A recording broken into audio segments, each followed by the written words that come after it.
Glory to God. Glory to God in the highest. Glory, glory.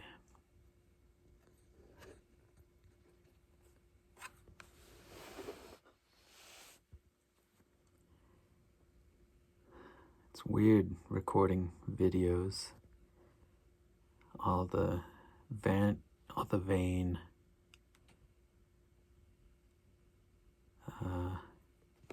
tendencies, all the vanity comes up.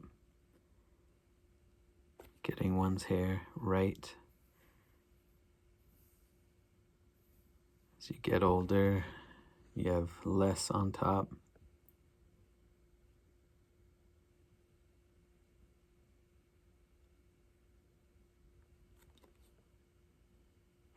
My dislike for the off-centering of my nose.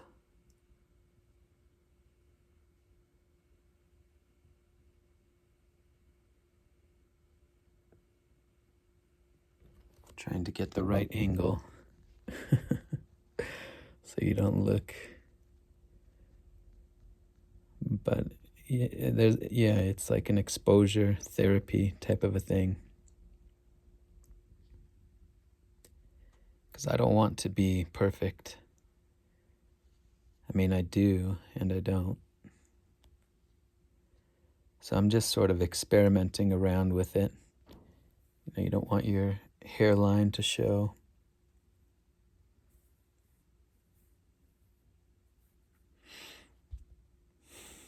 And who cares? Who fucking cares? It's just so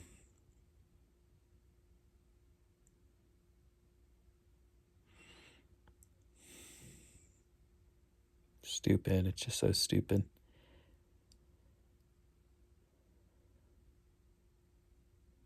Because then you start living out of something you're not. You've frozen a static image of yourself in time, which you changes all that there is. So you end up just becoming devoted to an image, to something that you're not. And I don't want that. I don't want that. I want freedom, peace.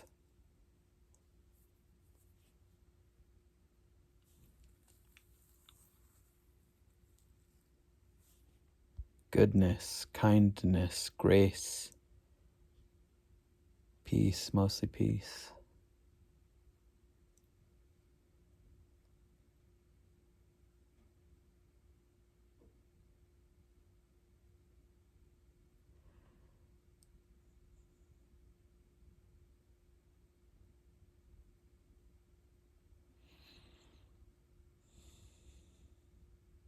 Yeah, you don't want to worship. You know, it's funny, there's so many kind of spiritual truths in Christianity. There's so much good stuff in Christianity. And so many deep spiritual patterns that are pointed out in the Judeo-Christian tradition. I love it. There's so much good stuff. And that works on so many different levels. They talk about with the Bible, multiple layers of interpretation.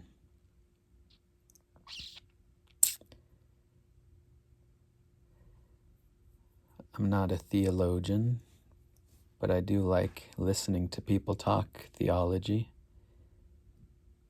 And just like the energy of it, really just like it. And there's in the Christian context, they talk about the church fathers, kind of the early Christian theologians. Origen, is that the right guy? I believe so.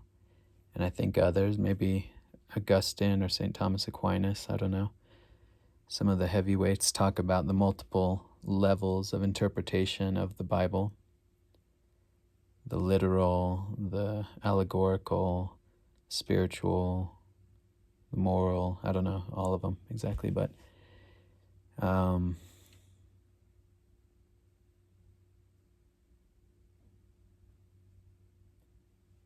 yeah. And so there's so much that just resonates and so much that works. And they talk about, in the Ten Commandments received on Mount Sinai, given to Moses by God on the tablets. Thou shalt have no other gods before me.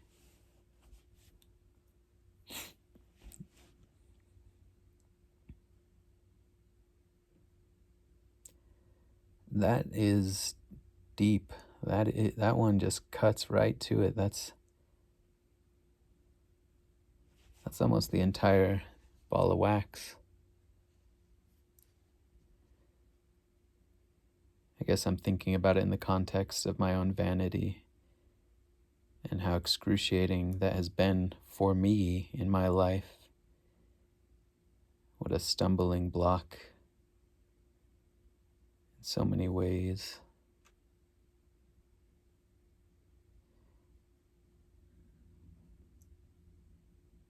And that, it's the creation of a false god. It's like you've got an image that you want to live up to, something that you want to be.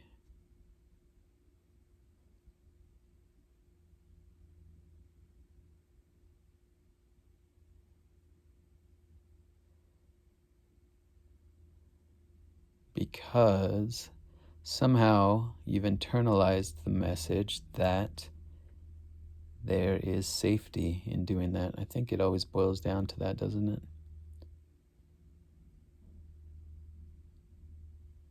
Approval and safety.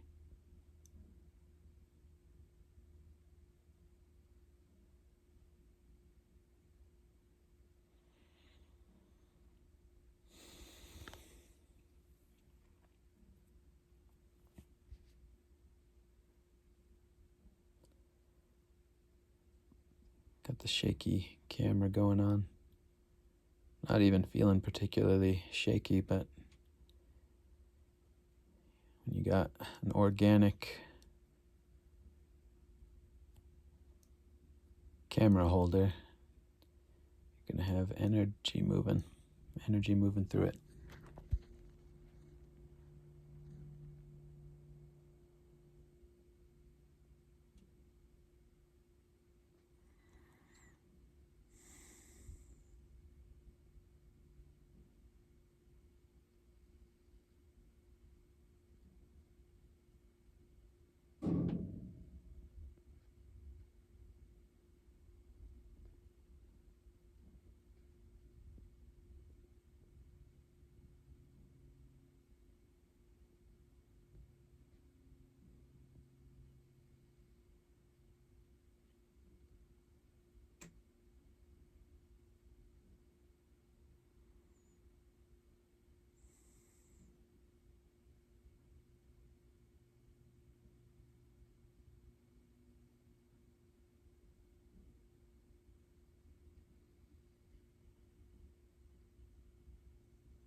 And so how do you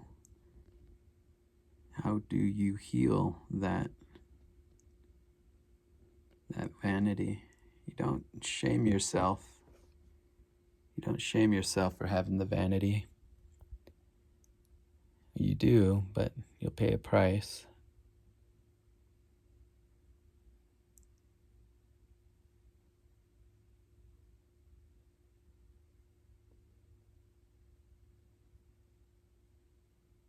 It does get a little bit better just going through life, experiencing the hard knocks of life.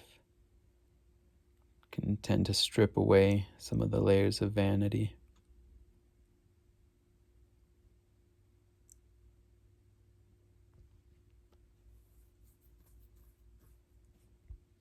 I don't want to just say you just accept it, you embrace it.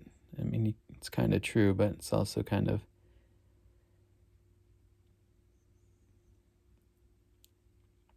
cliche in a way.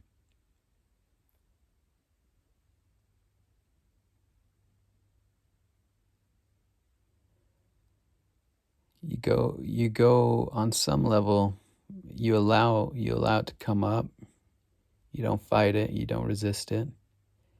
If you can find ways to kind of gently expose yourself, exposure therapy, I think that's sort of what I'm trying to do, at least on one level. I don't want to overstate that, but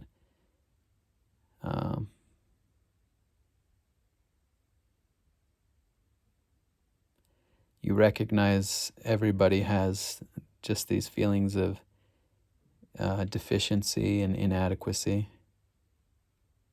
It's basically the human condition. I am inadequate. I am not enough. And it's true. You aren't enough. You, as this small, isolated self, is not enough.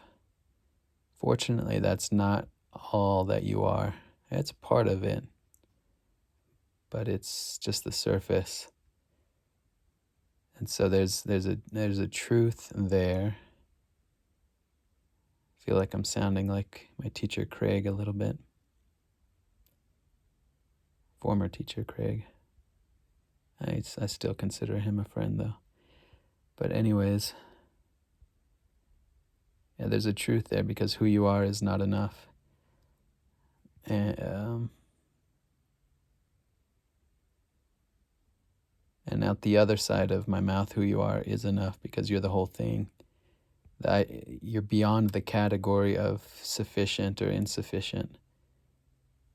All there is abundance. All there is everything. Everything is everything, to quote Lauryn Hill. So you're not really inadequate, but so long as you're in this human body,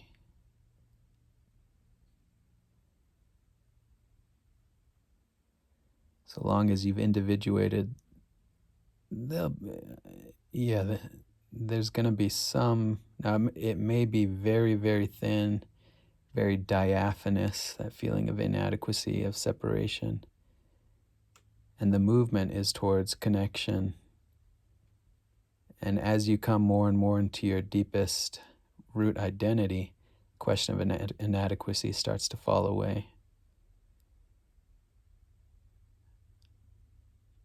But it can be helpful just to recognize how ordinary it is to feel inadequate. There's nothing really special about it.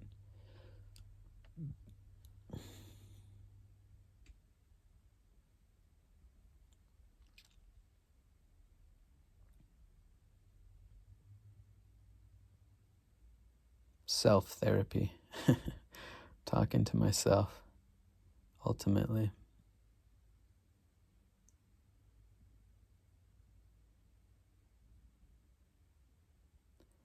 But the other thing, you can recognize just how common it is. The other thing is, any of these afflictive emotional states that come up, lust, vanity, greed, fear, sorrow, grief, pain, etc., those are sort of the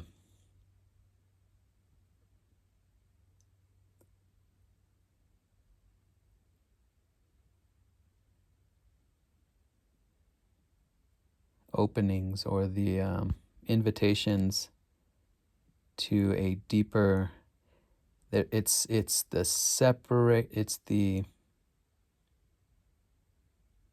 the call of liberation on one level, meaning that when that stuff comes up, it is a call for healing. Ultimately, it's something that wants to be released. And I've kind of tried to lay out in some of the earlier videos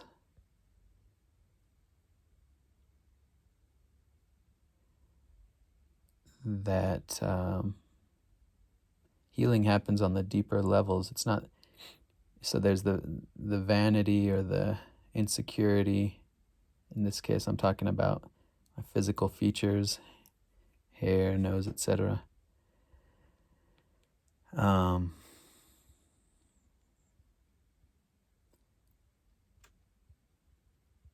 But does a tree, I'm channeling Ram Dass here, but does a tree with gnarled roots or bent over trunk or faded leaves, does a tree feel bad about about getting old, or about looking funny, or not conforming to the Platonic ideal of a tree? No, a tree just is.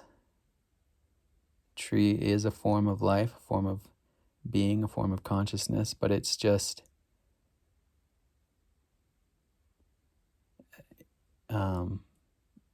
it's just creation. It's a part of creation. You are not separate from that. You're a part of creation. And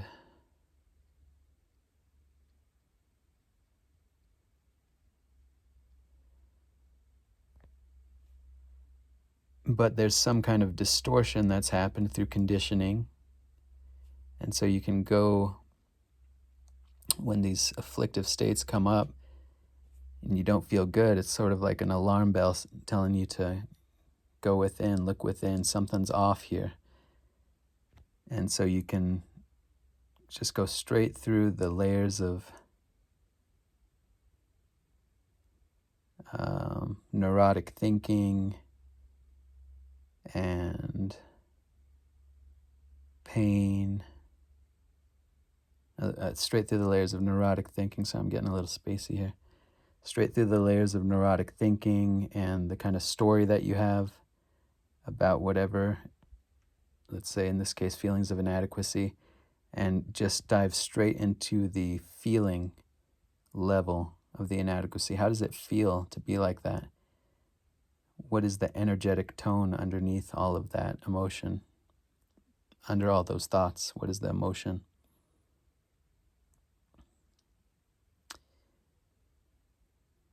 And it's an archaeological dig, because you'll probably find early memories, maybe times you were humiliated by somebody or laughed at, or just coming to realize that you're not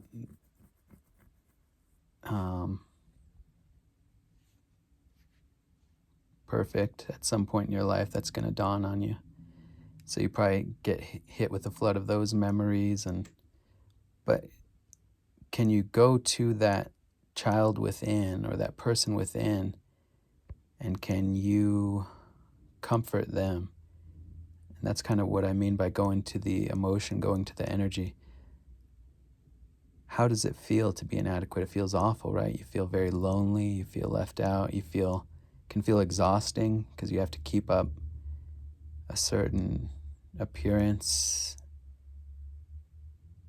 You are not acceptable, so you kind of take on a shape of, it's like we're all kind of just these like contortion artists, and it's just exhausting. After a while, you just get exhausted trying to be something that you're not. But can you go to that child within, and can you say you're enough? Or you as you are is enough?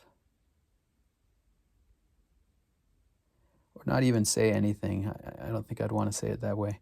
Just allow them to share what it feels like to be inadequate. Just allow what's in you to express. It feels awful. I feel lonely. I feel unlovable. I suck. I hate this. I wish I wasn't this way. Go through all those layers. Just let all that stuff speak.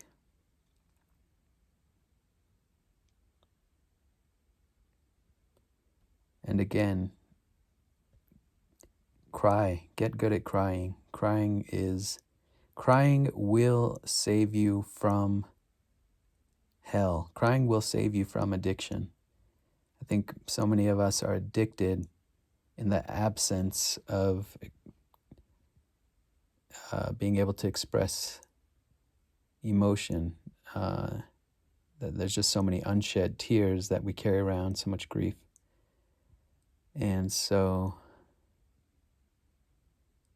can you go through the layers and the stories and the experiences and the conditioning into the raw feeling of what it feels like to be inadequate, and let your body shake and tighten up, your muscles tighten up, go into a fetal position, cry, whatever, move, whatever you need to do to let that energy express.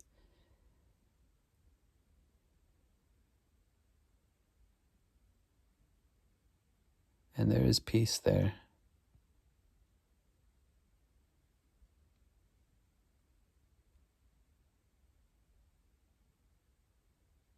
Perfection is not the goal.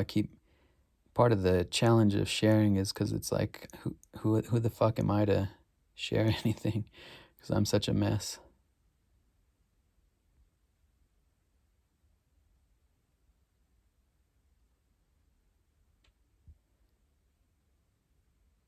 It's like Ram Dass says, we're all walking each other home.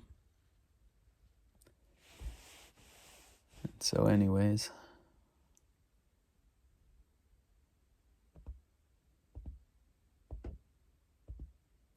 felt sort of like the first 3 minutes of this video was really what needed to be expressed. I don't know if I'm going to put all this stuff afterwards. Doesn't feel quite as connected, quite as aligned. But then, I don't want to be so precious about everything having to be the highest quality and perfect, etc. All right. Over and out. Peace.